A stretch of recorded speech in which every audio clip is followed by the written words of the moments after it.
Hi, I'm Felicia. I'm 26 years old, and this is the story of 2024.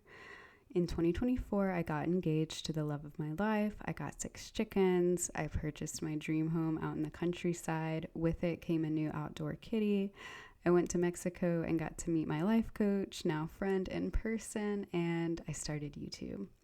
But none of these things really sum up what 2024 was, because those things are just a byproduct of honestly coming back to myself and being present and letting go of expectations and dropping back into my body.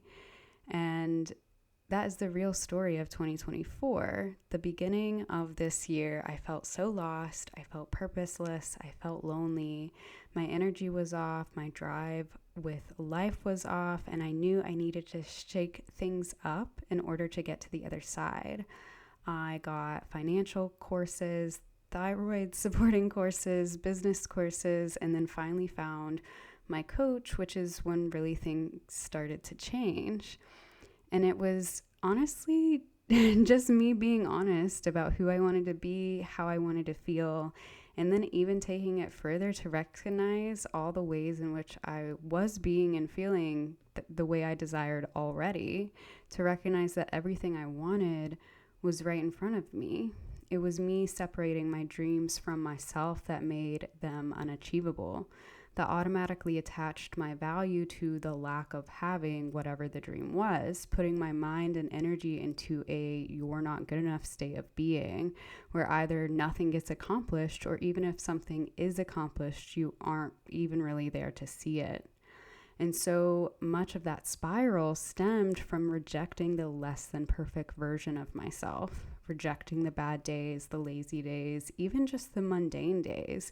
If I didn't feel high on life, then the day wasn't worth noting.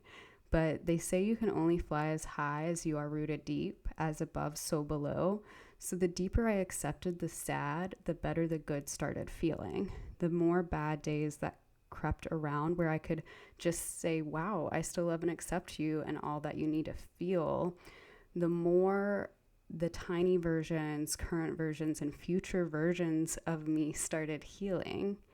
You stop being scared to let the shadows of yourself in when they stop being met with anger, guilt, and resistance. And then it all just gets to be a dance. And you get to keep remembering the choreography, because you will forget it again and again. But you start to look for the things, the people, the feelings, and moments that help you remember.